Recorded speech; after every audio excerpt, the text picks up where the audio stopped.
सभी स्टूडेंट्स को एक बार फिर नमस्कार। अपन पिछले कुछ वीडियोज के माध्यम से राजस्थान के करंट अफेयर की स्टडी कर रहे हैं। अभी अपन आपका जो छठा नोट्स है, जो आपके पास में छठा सेट है, उसको स्टडी कर रहे हैं और ये 11वां वीडियो जो है वो अपन इसमें छोटा मोटा बनाने जा रहे हैं। देखिए, योजनाओं के बारे में पढ़ रहे थे। इस वीडियो की पहली योजना देखिए, लघु एवं सीमांत वृद्धजन कृषक सम्मान पेंशन योजना। इसमें आपको कुछ भी देखने की जरूरत नहीं है। देखो, अगर महिला किसान है तो उनको 55 वर्ष की न्यूनतम आयु पर, और पुरुष किसान है तो उनको न्यूनतम 58 वर्ष की आयु पर सम्मानित करना शुरू किया जाता है। और यदि 55 वर्ष की महिला किसान और 58 वर्ष के पुरुष किसान की आयु 75 वर्ष से कम है तो उन्हें 750 रुपये प्रति माह देय है। और यदि 75 वर्ष से अधिक के हैं तो उनको 1000 रुपये प्रति माह पेंशन स्वरूप दिए जाते हैं।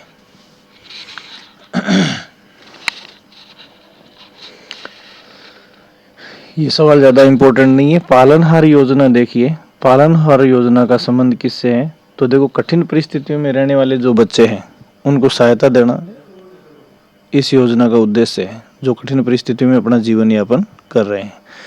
राजस्थान सरकार की एक महत्वपूर्ण प्रमुख नगद हस्तांतरण योजना है। ये योजना बच्चों की देखभाल के लिए शुरू की गई थी। और कैसे बच्चों के लिए? तो देखो, सीधा सा संबंध है। पालनहार योजना जो है वो उन बच्चों की देख रेख के लिए शुरू की गई है जिनके माता पिता दोनों की या तो मृत्यु हो गई है, या वे आजीवन कारावास या मृत्युदंड की सजा उन्हें मिल चुकी है, या माता की मृत्यु हो गई है और पिता आजीवन कारावास काट रहा है, या इसके विपरीत पिता की मृत्यु हो गई है और माता आजीवन कारावास काट रही है। कहने का मतलब माता पिता दोनों का जो शरण है वो समाप्त हो गई है। ऐसे बच्चों के लिए पालनहार योजना, मतलब जिनके माता पिता दोनों ही परवरिश के लिए नहीं है, उनके लिए जो है ये योजना शुरू की गई है। दूसरा, मुख्यमंत्री हुनर विकास योजना। मुख्यमंत्री हुनर विकास योजना, इसमें देखिए, सरकारी एवं अनुदानित बालगृहों के बालकों पालनहार योजना के अंतर्गत लाभान्वित बच्चों को मुख्य धारा में लाने एवं स्वावलंबी बनाने हेतु व्यावसायिक तकनीकी। तो देखो, मुख्यमंत्री हुनर विकास योजना के माध्यम से बच्चों को कौशलपूर्ण विकास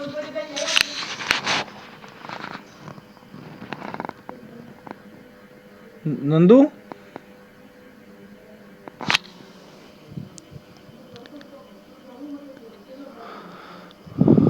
हाँ, मुख्यमंत्री हुनर विकास योजना, इसमें बच्चों को स्किलफुल प्रशिक्षण दिया जाता है। इस योजना के तहत कोई खास इम्पोर्टेंट नहीं है। अंत्येष्टि अनुदान योजना, देखो, अंत्येष्टि अनुदान योजना में पहली बात तो अंत्येष्टि अनुदान योजना का संबंध लावारिस शवों का अंतिम संस्कार करने से, और प्रत्येक व्यक्ति के लिए 5000 रुपये सरकार अंत्येष्टि अनुदान योजना के तहत देती है। लेकिन देती किसके लिए? खाली लावारिस शवों के अंतिम संस्कार के लिए। नवजीवन योजना, सुपरफिशियल अपन इसके बारे में पहले डिस्कस कर चुके हैं। मैंने आपको बताया था कि देखो, नवजीवन योजना का संबंध किससे है? तो देखो, आजीविका के लिए वैकल्पिक अवसर संसाधन प्रदान करने, निरक्षरता को दूर करने और व्यक्तियों की बुनियादी सुविधा प्रदान करने के लिए। और देखो, नवजीवन योजना उन परिवारों के लिए है जो शराब कारोबार में फंसे हुए हैं। तो देखो, शराब के निर्माण, भंडारण और बिक्री में शामिल समुदायों की आजीविका प्रदान करने के उद्देश्य से नवजीवन योजना प्रारंभ की गई है। पहले बता चुका हूँ मैं। इस योजना के घटकों में देखो, कौशल विकास का मतलब उन्हें स्किल सिखाया जाएगा, ऋण दिया जाएगा और बुनियादी सुविधाएं प्रदान की जाएंगी। और उन परिवारों के बच्चों को निजी शिक्षण संस्थानों में प्रवेश संबंधी कार्य के लिए छात्रवृत्ति दी जाएगी। ये सारी फैसिलिटी जो है वो नवजीवन योजना के तहत। लेकिन कैसे परिवारों के लिए?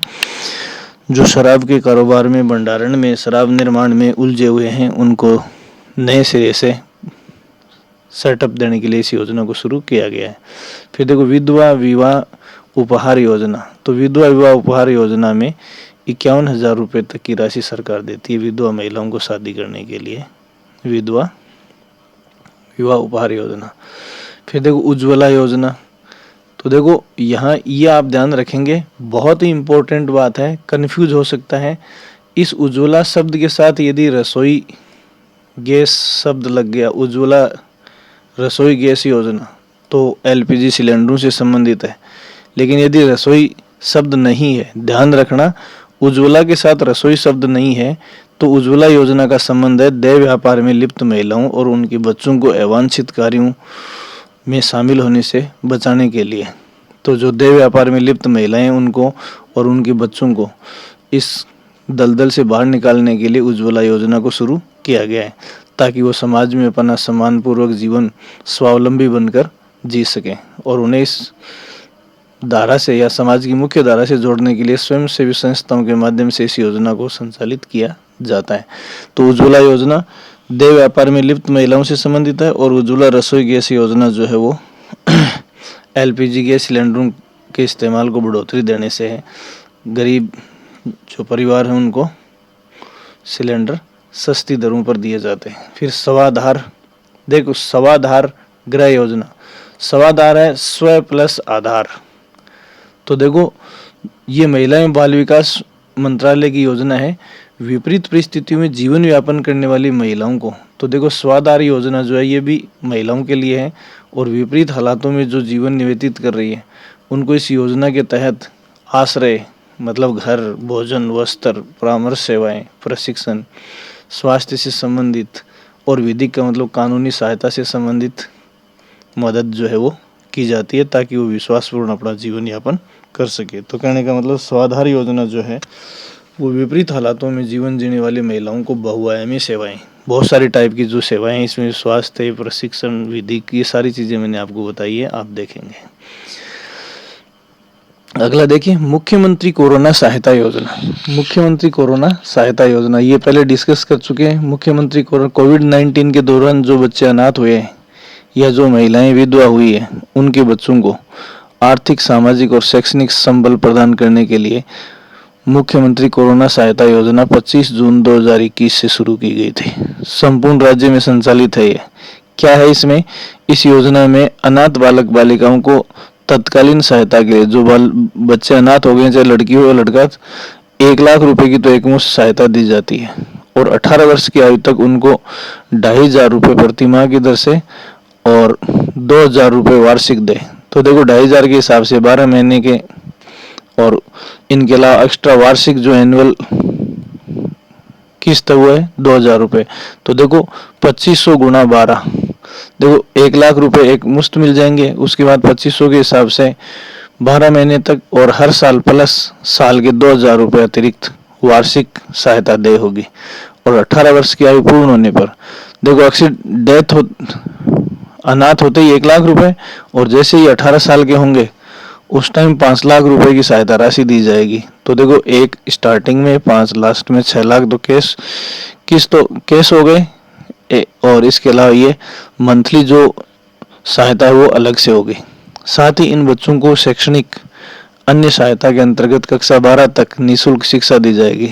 राजकीय आवासीय, जिसमें सरकारी जो हॉस्टल है उनमें रखा जाएगा उसको, तो 12वीं कक्षा तक जो है वो निःशुल्क शिक्षा दी जाएगी राजकीय आवासीय विद्यालयों में।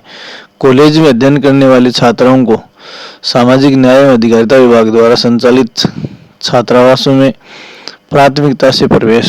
तो देखो छात्रावास में अगर सीटें कम है तो सबसे पहले प्राथमिकता का मतलब सबसे पहले उन बच्चियों को एडमिशन दिया जाएगा, छात्राओं को एडमिशन दिया जाएगा जिनके माता पिता कोरोना की वजह से या कोरोना से कालग्रसित हुए हों। बेरोजगारी भत्ता दिए जाने वाले लाभ जो है उनमें भी इनको प्राथमिकता दी जाएगी। इसी प्रकार योजना अंतर्गत यदि महिला विधवा है तो 1 लाख रुपए की तत्कालीन सहायता और 1500 रुपये प्रति माह की पेंशन होगी। और साथ ही यदि उसके साथ बच्चे हैं तो 18 वर्ष की आयु तक 1,000 रुपये प्रति माह और 2,000 रुपये वार्षिक देय होंगे। ये देखो ये ऊपर वाली सहायता है, ये अनाथ हुए बच्चों के लिए है, और ये विधवा होने वाली महिला और उसके साथ जो बच्चे हैं उनके लिए है। तो ये मुख्यमंत्री कोरोना सहायता योजना जो है उसमें दोनों प्रकार की लड़के लड़कियों के लिए अलग व्यवस्था है, और इसके अलावा विधवा के साथ उसके बच्चों की स्थिति है तो वो अलग है। अगला देखिए, इसमें मुख्यमंत्री विशेष योग्य जन स्वरोजगार योजना, मुख्यमंत्री विशेष योग्य जन स्वरोजगार योजना, इसमें देखो 5 लाख रुपए तक का ऋण दिया जाता है। और स्वरोजगार हेतु ऐसे विशेष योग्य जन का मतलब आपको पता है, योग्य जन विकलांग है, ये 5 लाख रुपए तक का स्वरोजगार के लिए लोन दिया जाएगा। और जिनकी स्वयं की पारिवारिक आय जो है वो 2 लाख रुपए से कम है, उनके लिए है ये। राज्य सरकार 50,000 रुपए की अनुदान राशि अथवा ऋण सहायता का 50% तक जो भी कम हो प्रदान करेगी। तो ये 5 लाख का जो ऋण दिया जाएगा उस पर अनुदान या ग्रांट मतलब जो छूट है वो क्या होगी, या तो 50,000 रुपए होगी, या जो ऋण राशि का 50% तक हिस्सा है जो भी कम होगा वो दिया जाएगा। फिर देखो, सुखद दाम्पत्य जीवन योजना जो है ये भी विकलांगों के लिए है। सुखद दाम्पत्य योजना का संबंध किससे है, विशेष योग्य जन या दिव्यांग से, विकलांगों से है। ठीक है, तो जो दिव्यांग दंपति है वो सुखी दाम्पत्य जीवन व्यतीत करे, इसके लिए उनको 50,000 रुपए की सहायता राशि दी जाती है। और 50,000 रुपए की सहायता राशि तो दंपति को दी जाती है, और इसके अलावा 20,000 रुपए की जो सहायता राशि है वो आयोजक सोसाइटी जो इनका विवाह करवाती है उस सोसाइटी के लिए। अब देखो, सिलिकोसिस एक ऐसी बीमारी है जो कोयले की खान में, पत्थर की खान में, बजरी की खान में, सीमेंट उद्योग में जहाँ डस्ट उड़ती है वहाँ काम करने वाले लोग हैं, उनमें कौन सी बीमारी होती है, सिलिकोसिस होती है। बहुत भयंकर फेफड़ों की बीमारी है ये। तो इससे संबंधित जो पॉलिसी है, सिलिकोसिस पॉलिसी, ये राज्य सरकार ने 2019 में जारी की है। तो सिलिकोसिस नीति राजस्थान सरकार ने या सिलिकोसिस पॉलिसी जो है वो 3 अक्टूबर 2019 को जारी की। ठीक है, ये वही है, पत्थर की घिसाई, पत्थर पीसकर पाउडर बनाने वाले या ऐसे कार्यों में जो लिप्त लोग हैं, श्रमिक हैं, उनको लाइलाज बीमारी है। ये सिलिकोसिस का इलाज नहीं होता, एक लाइलाज बीमारी है। इस नीति में सिलिकोसिस पीड़ित व्यक्ति की आर्थिक मदद के साथ साथ उनके पुनर्वास की व्यवस्था भी की गई है। तो देखो, जैसे ही किसी व्यक्ति को सिलिकोसिस रोग प्रमाणित हो जाता है, पहली बात देखो, जैसे ही पता चलता है कि ये व्यक्ति सिलिकोसिस से ग्रसित है, तो उसको सबसे पहले 3 लाख रुपए की सहायता राशि दी जाएगी। तो सिलिकोसिस रोग में जो पीड़ित पेशेंट है उसको सहायता राशि कितनी है, 3 लाख रुपए की। देखो, आस्था कार्ड योजना, आस्था कार्ड या आस्था योजना,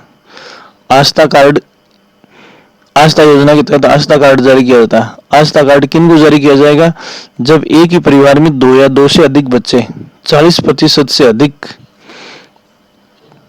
विकलांग है। देखो, विकलांग सर्टिफिकेट के लिए विकलांग की जो फैसिलिटी है, सुविधाएं हैं, जो 40% विकलांगता पाई जाती है तो ही दिया जाता है। तो किसी परिवार में यदि 2 या 2 से अधिक व्यक्ति ऐसे हैं जिनकी विकलांगता जो है 40% से ज्यादा है, या 40% से ज्यादा इंटेंसिटी वाले दिव्यांग या विशेष योग्य जन किसी परिवार में 2 या 2 से अधिक हैं, तो ऐसे परिवारों को आस्था कार्ड दिया जाएगा।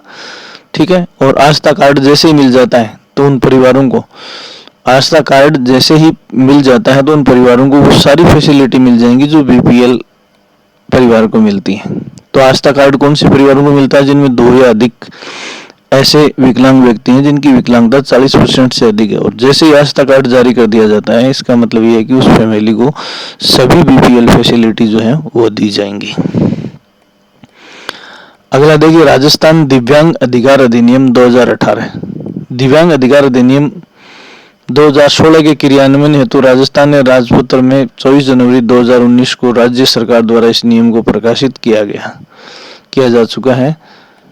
विशेष योग्य जनों को सरकारी सेवाओं में आरक्षण, ये देखना, विकलांगों को पहले सरकारी सेवाओं में आरक्षण कितना था, विकलांगों को पहले सरकारी सेवाओं में आरक्षण 3% था। अब विकलांगों को कितना है, कितने परसेंट है, 4% रिजर्वेशन दिया जाता है। तो विकलांगों को अब 3 से बढ़ाकर सरकारी सेवाओं में रिजर्वेशन जो है कितना कर दिया, 4%। इम्पोर्टेंट है। फिर अगला देखिए, राज्य में महिला सशक्तिकरण को मजबूत करने के लिए साथिन का मतलब है मानदेय महिला कार्यकर्ता। साथिन का मतलब है मानदेय महिला कार्यकर्ता, जिसको भुगतान किया जाता है, कार्य कर रही है, जो न केवल महिलाओं एवं राज्य सरकार के विभिन्न कार्यक्रमों के बीच, तो देखो, राज्य की महिलाओं और सरकारी कार्यक्रमों के बीच सेतु कनेक्शन का, सीमेंट का काम कर रही है। तो एक तरफ राज्य सरकार के डिपार्टमेंट की योजनाएं और दूसरी तरफ उन योजनाओं का फायदा उठाने वाली महिलाओं के बीच सेतु या उनको आपस में जोड़ने का जो काम है वो कौन कर रही है? साथिन कर रही है। इसके लिए उनको क्या दिया जाता है? मानदेय दिया जाता है। महिलाओं के उनके मूलभूत अधिकारों के प्रति सचेत करना इन साथिनों का मुख्य कार्य है। तो साथिन जो है महिलाओं को उनके मूलभूत अधिकारों के प्रति सचेत करती हैं। फिर देखो, मुख्यमंत्री सामूहिक विवाह अनुदान योजना 2021 की है। ध्यान रखना, मुख्यमंत्री सामूहिक विवाह एवं अनुदान योजना किस वर्ष की है? 2021 की है। तो देखो, सामूहिक विवाह के मामले में तो सामूहिक विवाह योजना बाल विवाह, दहेज प्रथा और व्यक्तिगत विवाहों पर होने वाले खर्चों को कम करने के लिए संचालित की जा रही है। तो देखो, सामूहिक विवाह योजना खाली सामूहिक विवाह से संबंधित नहीं, ये भी ध्यान रखना। सामूहिक विवाह योजना का संबंध है बाल विवाह को रुकवाना, दहेज प्रथा का निषेध करना और व्यक्तिगत विवाहों पर, जैसे अपन लोग अलग अलग शादियां कर रहे हैं तो उनकी बजाय सामूहिक करें तो खर्चा कम आता है। तो इन सब से संबंध है, इन उद्देश्यों से संचालित की जा रही है। क्या दिया जाता है राज्य सरकार द्वारा इस योजना में? तो देखो, प्रत्येक जोड़े को 18,000 रुपए दिए जाएंगे। सामूहिक विवाह में प्रत्येक जोड़े को 18,000 रुपए दिए जाएंगे प्रति जोड़े की दर से। दूसरा, जिनमें से 15,000 रुपए की राशि तो वधू को दी जाएगी और 3,000 रुपए उस संस्था को दिए जाएंगे जो सामूहिक विवाह का आयोजन करवाती है। कहने का मतलब लड़के को कुछ नहीं मिलता है। 18,000 में से 15,000 रुपए वधू को मिलेंगे और 3,000 रुपए उस सोसाइटी या संस्था को जो सामूहिक विवाह कार्यक्रम का आयोजन करती है। अगला सवाल देखिए, किशोरियों के लिए एवं लक्षित लाभार्थियों में संशोधन करते हुए ये देखो, सक्षम आंगनबाड़ी एवं पोषण 2.0, सक्षम आंगनबाड़ी एवं पोषण 2.0 के तहत वही बात है, मैंने आपको बताया था कि जैसलमेर, धौलपुर, करौली, बारा और सिरोही में इसमें महिलाओं को किशोरियों को 11 से 14 वर्ष की बजाय 14 से 18 वर्ष की किशोरियों को योजना का फायदा दिया जाता है। फिर देखिए, ये इंपॉर्टेंट सवाल है, मुख्यमंत्री राजश्री योजना, ये बालिकाओं के लिए ही है। तो देखो, मुख्यमंत्री राजश्री योजना जो है इसका उद्देश्य बालिकाओं के प्रति सकारात्मक दृष्टिकोण विकसित करना है। तो उनके स्वास्थ्य और शिक्षा संबंधी स्थिति में सुधार लाने के लिए राजश्री योजना की घोषणा की गई है। ठीक है, ये एक ऐसी योजना है जो राज्य में महिला सशक्तिकरण और लैंगिक समानता, ये उद्देश्य है। महिला सशक्तिकरण और लैंगिक उद्देश्य राजश्री योजना का मुख्य उद्देश्य है। ठीक है, इस योजना के अंतर्गत क्या किया जाता है? तो देखो, ये जो जून 2016 में, ये इंपॉर्टेंट है, राजश्री योजना 2016, ये डेट ध्यान में रखना, 2016 से शुरू की गई थी। सॉरी, इस योजना के तहत, ये डेट नहीं है इसकी, जून 2016 के बाद जो जन्म लेने वाली बालिकाएं हैं उनको सहायता दी जाती है इस योजना के तहत। और इस योजना के अंतर्गत प्रत्येक पात्र बालिका को के अभिभावक या संरक्षक को 6 किस्तों में कुल 50,000 रुपए की राशि दी जाएगी। तो राजश्री योजना में उन बच्चियों के लिए सहायता राशि दी जाती है जो जून 2016 के बाद पैदा हुई है। ठीक है, और ये 6 किस्तों में, राजश्री योजना में टोटल राशि 50,000 रुपए कितनी किस्तों में? 6 किस्तों में दी जाती है। फिर नेक्स्ट देखिए आप, इसमें इंदिरा महिला शक्ति उड़ान योजना, ये देखना, ये बहुत ही महत्वपूर्ण है। इंदिरा महिला शक्ति उड़ान योजना ये 2021-22 के बजट में घोषित की गई थी, बहुत इंपॉर्टेंट है। इंदिरा महिला शक्ति उड़ान योजना, इसको सामान्यतः उड़ान योजना के नाम से भी पूछ लेते हैं, लेकिन नाम इंदिरा महिला शक्ति उड़ान योजना किस बजट की है?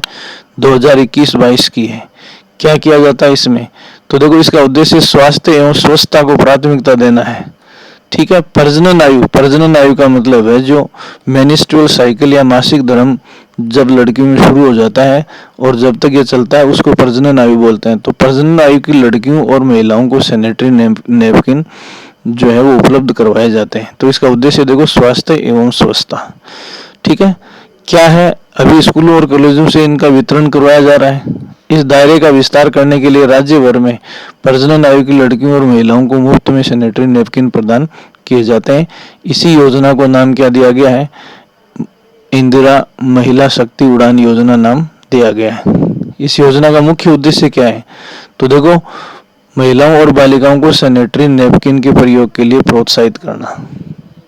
ठीक है, गरिमा, सुरक्षा और माहवारी से संबंधित जागरूकता लाने के लिए विशेष अभियान चलाना, ये इसका उद्देश्य है। इसके अलावा घूंघट प्रथा को समाप्त करना भी इस योजना का एक उद्देश्य है, ताकि महिलाएं इस समस्या के प्रति निसंकोच सैनिटरी नैपकिन का उपयोग कर सकें।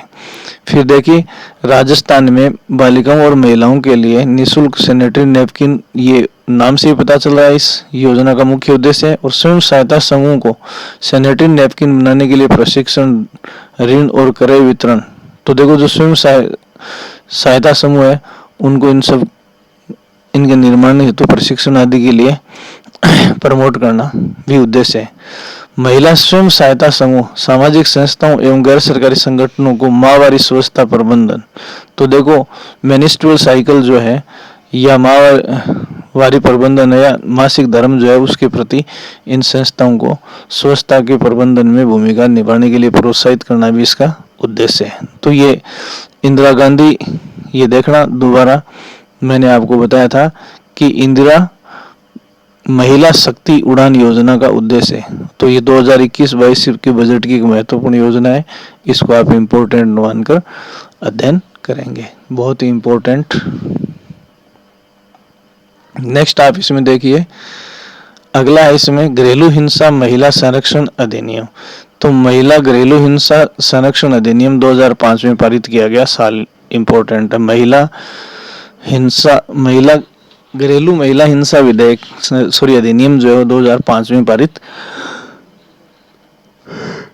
किया गया। सिंपली सुपरफिशियल देख के आप इसको छोड़ सकते हैं। थोड़ा सा देखो,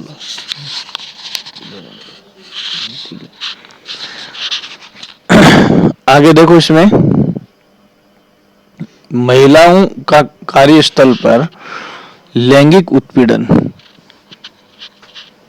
महिलाओं का कार्यस्थल पर लैंगिक उत्पीड़न रोकथाम, निषेध एवं सुधार से संरक्षण अधिनियम, ये भी बहुत इंपॉर्टेंट है। कार्यस्थल पर महिलाओं के साथ लैंगिक उत्पीड़न हेतु जो कानून है, जैसे स्कूल या किसी भी संस्था में महिला कर्मी हैं तो उनको लैंगिक उत्पीड़न से बचाने के लिए जो कानून है वो कब पारित किया गया? 2013 में पारित किया गया।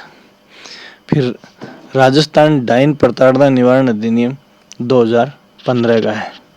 देखो, राजस्थान डायन प्रताड़ना निवारण अधिनियम यदि कानून पूछा जाए तो 2015 का है, और कानून को लागू करने के लिए राज्य सरकार जो नियम जारी करती है तो ये नियम 2016 का है।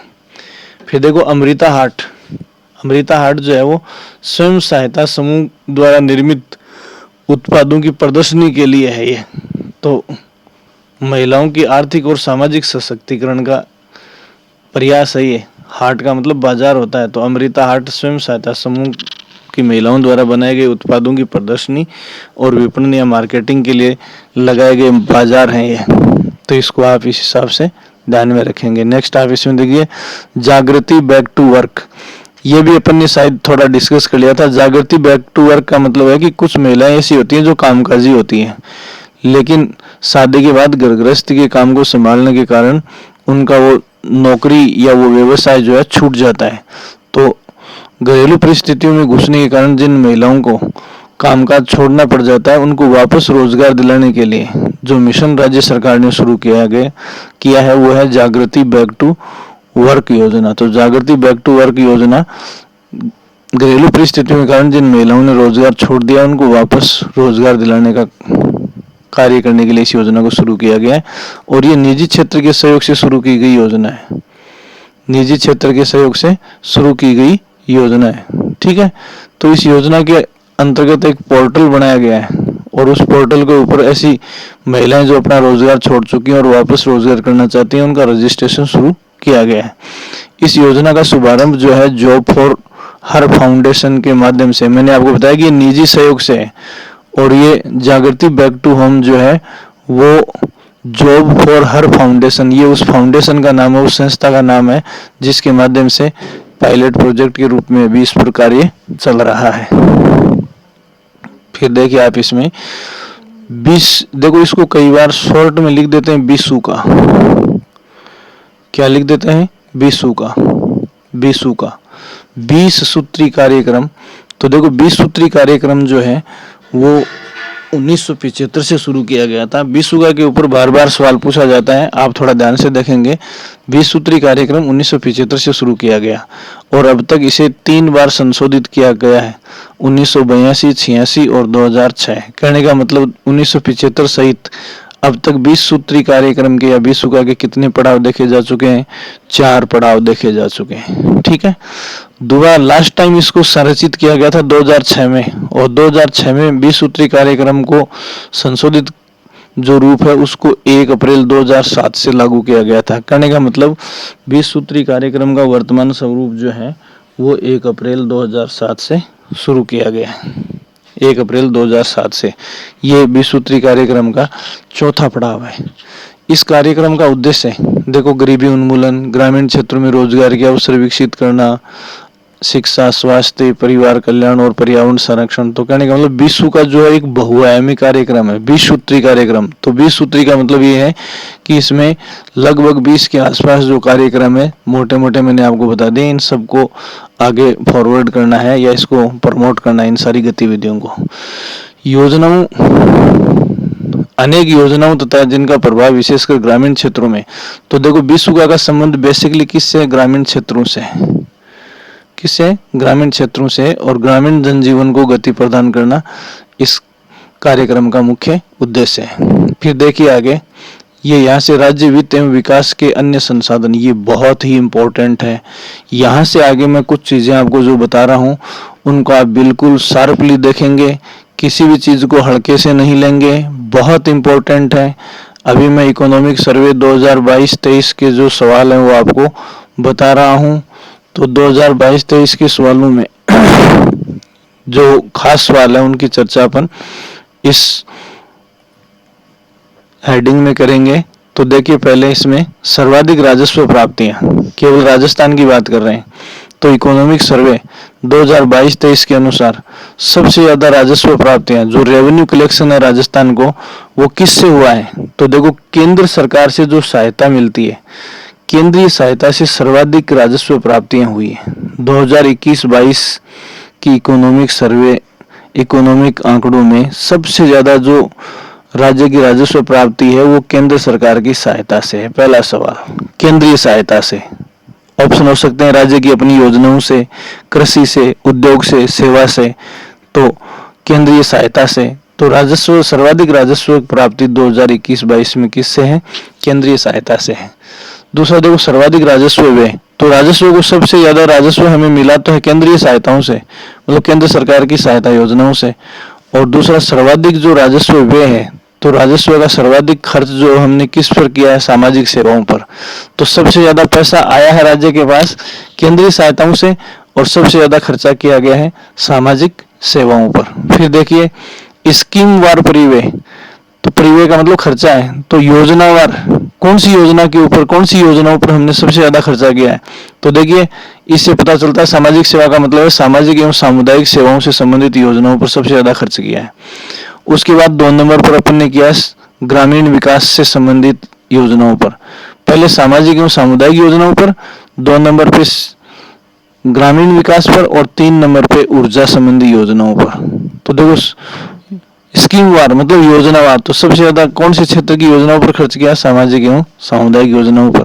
उसके बाद ग्रामीण विकास सेवाओं पर और उसके बाद ऊर्जा के क्षेत्र की सेवाओं पर किया गया है। ठीक है,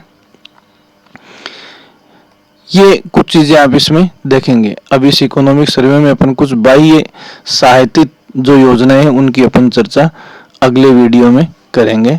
थैंक यू सो मच।